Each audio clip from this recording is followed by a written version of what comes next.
Good morning. I'm Greg, and today I will speak about the ASICS Superblast 2. This shoe is known as a super trainer with what is characteristic is a high heel stack, about 45 millimeters, with the heel drop of 8 millimeters. It has a good outsole. The upper is breathable with mesh. I bought this shoe 5-6 months ago.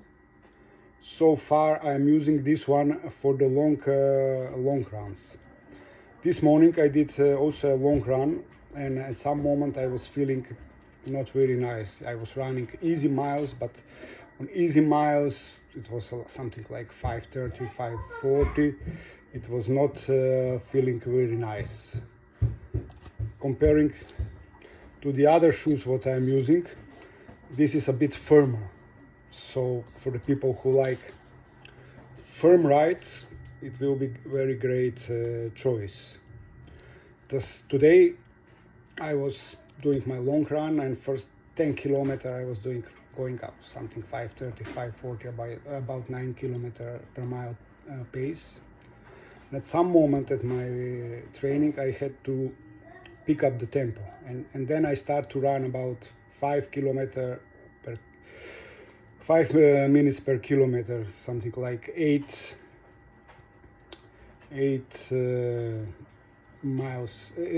minutes per mile, and then I feel that this shoe was more responsive, going really better. At that moment I feel that this is I had a good feeling about the shoe.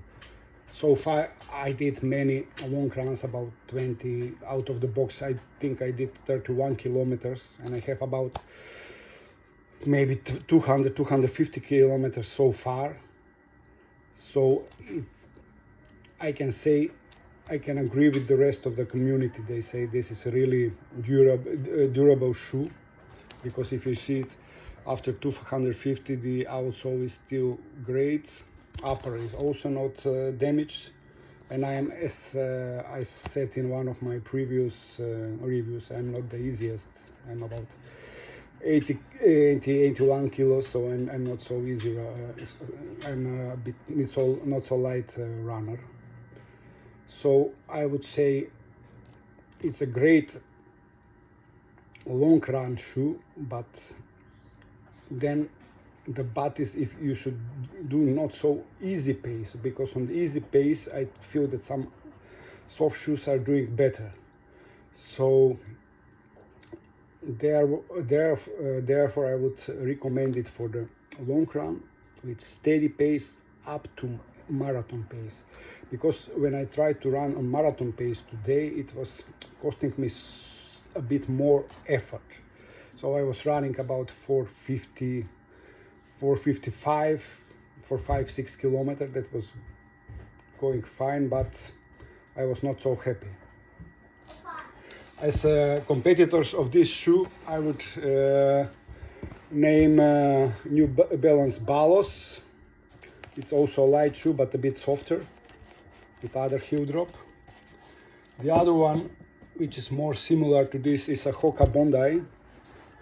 This have about, I think this have a 5 millimeter heel drop. That is a bit different than the. So I'm planning to review these other two shoes and then make comparison within these three, which are the best one. So far about this one, I can say this.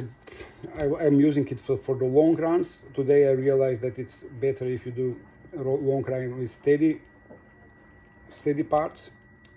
Some people say that you can run a marathon with that one. Yes, you can run, but it wouldn't be your best marathon. So if you want to run kind of steady marathon to just pick up the pace, you can do it.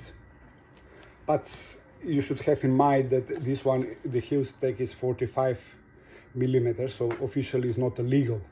For the recreational runner as us, it's not a big issue. But if for some elite or super elite can be an issue, because people who are running with the this kind of 40 with shoes with more than 40 millimeter stack, then they got disqualified.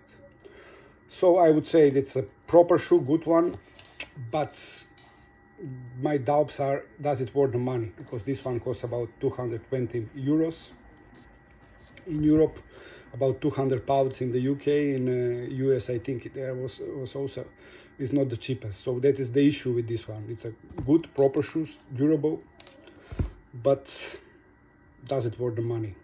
If it was 180, then I wouldn't doubt. But for 220, it's a bit questionable. Anyway, if you need a shoe for long runs in your rotation, you can use it. But also some other shoes can be okay for that kind of run. That would be for today, and I'm coming the next day with other reviews for other shoes. Bye.